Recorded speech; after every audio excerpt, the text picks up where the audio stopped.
അസ്സലാമലൈക്കും. ഇന്ന് വന്നിട്ടുണ്ടായിരുന്നത് 3 ടു ടയർ കേക്കിൻ്റെ ഡിസൈൻ വർക്കാണ് കേട്ടോ. അപ്പോൾ ആദ്യം തന്നെ നമ്മുടെ വൈറ്റ് ഫോറസ്റ്റാണ് നമ്മൾ റെഡിയാക്കുന്നത്. അപ്പോൾ നമ്മൾ സെറ്റ് ചെയ്ത് കൊടുക്കുന്ന സമയത്ത് നമ്മൾ ശ്രദ്ധിക്കാനുള്ള കുറച്ച് കാര്യങ്ങളുണ്ട് കേട്ടോ. നമ്മൾ കൊടുക്കുന്ന ടൈമിൽ നല്ല റിച്ചായിട്ട് വേണം കൊടുക്കാനായിട്ട്. അതുപോലെ തന്നെ കസ്റ്റമറിന് തൃപ്തിപ്പെടുന്ന രീതിയിൽ നമ്മൾ ചെയ്ത് കൊടുത്താൽ മാത്രമേ നമുക്ക് ഒരുപാട് ഓർഡേഴ്സ് കിട്ടാറുണ്ട് കേട്ടോ. അപ്പോൾ ഞാനിപ്പോൾ ഈ ടു ടയർ കേക്ക് സെറ്റ് ചെയ്ത് കൊടുക്കുന്നതിന് ഈ ടയർ ചെയ്യുന്നതിന് എക്സ്ട്രാ റേറ്റ് ഒന്നും വാങ്ങാറില്ല കേട്ടോ. നമ്മളിപ്പം കേക്കിൻ്റെ റേറ്റ് മാത്രമേ ഞാൻ വാങ്ങുന്നുള്ളൂ. പിന്നെ നമ്മുടെ ടോപ്പേഴ്സും അതുപോലെ തന്നെ ഏതെങ്കിലും ഫ്ലവർ അങ്ങനെ എന്തെങ്കിലും ആഡ് ചെയ്യുന്നെങ്കിൽ മാത്രമേ ഞാൻ അതിൻ്റെ എക്സ്ട്രാ ചാർജ് വാങ്ങാറുള്ളൂ. അല്ലാതെ ബോക്സിനായിട്ടൊന്നും സെപ്പറേറ്റ് റേറ്റ് വാങ്ങാറില്ല കേട്ടോ. അപ്പം ഇങ്ങനെ ചെയ്തെടുക്കുന്ന സമയത്ത് മാത്രമേ നമുക്ക് ഒരുപാട് ഇനി ഓർഡർ കിട്ടുകയുള്ളൂ. അപ്പം ഈ ഒരു കസ്റ്റമർ എൻ്റെ കയ്യിൽ പറഞ്ഞത് കേക്കിൻ്റെ പ്രൈസ് മാത്രമേ എനിക്ക് തന്നിട്ടുണ്ടായിരുന്നുള്ളൂ കേട്ടോ. അപ്പം ഞാൻ ഇതുപോലെ നല്ല രീതിക്ക് സെറ്റ് ചെയ്ത് കൊടുത്ത സമയത്ത് അവർക്ക് ഒരുപാട് സന്തോഷമായിട്ടുണ്ട് കേട്ടോ. കാരണം ഞാൻ ഇതിൽ ഒരു ടെഡ്ഡി ബിയറൊക്കെ വെച്ചാണ് ഞാൻ സെറ്റ് ചെയ്ത് കൊടുത്തിട്ടുണ്ടായിരുന്നത്. പക്ഷേ അതിന് എക്സ്ട്രാ ചാർജൊന്നും ഞാൻ വാങ്ങിച്ചിട്ടില്ലായിരുന്നു. പിന്നെ ഇത് പിസ്ത കേക്കാണ്. അപ്പം ഇതും 2 kg ടു ടയർ കേക്കാണ്.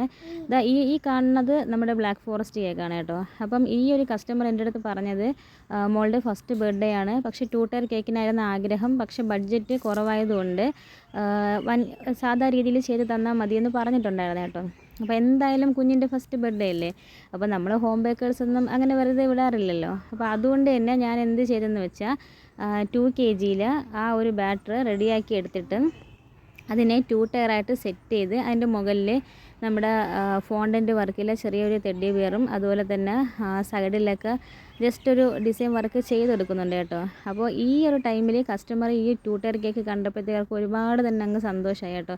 കാരണം അവർ തന്ന ആ ഒരു റേറ്റിൽ ഇത്രയും ഇങ്ങനെ ഒരു രീതിക്ക് സെറ്റ് ചെയ്ത് കൊടുത്തപ്പോഴത്തേക്കും അവർക്ക് ഒരുപാട് തന്നെ അങ്ങ് സന്തോഷമായിട്ടുണ്ട് കേട്ടോ. ഈ കാണുന്നതാണ് നമ്മുടെ വൈറ്റ് ഫോറസ്റ്റ് കേക്ക്. അപ്പോൾ രാത്രിയാണ് ഞാൻ കേക്കുകളെല്ലാം സെറ്റ് ചെയ്ത് വെക്കുന്നത്.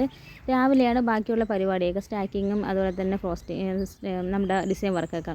അപ്പം നല്ല രീതിക്ക് തന്നെ സ്റ്റിക്ക് കൊടുക്കുന്നുണ്ട്. കാരണം ഇത് കുറച്ച് ദൂരെ കൊണ്ടുപോകാനുള്ളതാണ് കേട്ടോ. അപ്പം ഈ ടോപ്പറിനും അതുപോലെ തന്നെ ഈ വയ്ക്കുന്ന ഫ്ലവേഴ്സിനും മാത്രമേ ഞാൻ റേറ്റ് വാങ്ങിച്ചിട്ടുള്ളൂ. വേറെ റേറ്റ് വാങ്ങിച്ചിട്ടില്ല. ഈ ഒരു കേക്കിന് ഞാൻ കേക്കിൻ്റെ പ്രൈസ് മാത്രമേ എനിക്ക് തന്നിട്ടുണ്ടായിരുന്നുള്ളൂ കേട്ടോ. കാരണം ബഡ്ജറ്റ് കുറവായതുകൊണ്ട് തന്നെ അവർ നോർമലി ചെയ്യുന്ന രീതിക്ക് ഡിസൈൻ വർക്കൊന്നും വേണ്ട, അങ്ങ് കേക്ക് മാത്രം സെറ്റ് ചെയ്ത് തന്നാൽ മതിയെന്ന് പറഞ്ഞിട്ടുണ്ടായിരുന്നു. പക്ഷേ ഞാൻ അതിൻ്റെ മുകളിൽ നമ്മുടെ ഫോണ്ടൻറ്റിലെ ടെഡ്ഡി ബിയറൊക്കെ വെച്ച് ഞാൻ സെറ്റ് ചെയ്തെടുക്കുന്നുണ്ട്. അപ്പോൾ അവർക്ക് ഒരുപാട് തന്നെ അങ്ങ് സന്തോഷമായിട്ടുണ്ട് കേട്ടോ. അപ്പം ഇങ്ങനെയൊക്കെ ചെയ്യുന്ന ടൈമിൽ മാത്രമേ നമുക്ക് ഓർഡേഴ്സ് കിട്ടാറുള്ളൂ. അതുപോലെ തന്നെ പിസ്ത ഫ്ലേവറാണ്. അപ്പോൾ പിസ്തയിൽ കൂടെ ആഡ് ചെയ്തിട്ടാണ് കേട്ടോ ഞാൻ ഈ കേക്ക് ഞാൻ ചെയ്ത് കൊടുത്തിട്ടുണ്ടായിരുന്നത്. അതുപോലെ തന്നെ പിസ്തയുടെ ആ ഒരു ക്രഷ് അതൊക്കെ ചെയ്ത് കൊടുത്താൽ മാത്രമേ നല്ലൊരു ടേസ്റ്റ് കേക്കിനുണ്ടാകത്തുള്ളൂ. അപ്പോൾ ഞാൻ അതും അങ്ങനെ ഫിനിഷിങ് വർക്ക് ചെയ്ത് കഴിഞ്ഞിട്ടുണ്ട് കേട്ടോ. അപ്പോൾ നമ്മുടെ ഫൈനൽ ലുക്ക് വരുന്നത് ഇങ്ങനെയാണ്. മോളുടെ 5th ബർത്ത്ഡേ ആണ് കേട്ടോ. അപ്പോൾ ഞാൻ ക്രീം കൊണ്ടാണ് 5 എഴുതി കൊടുത്തിട്ടുണ്ടായിരുന്നത്.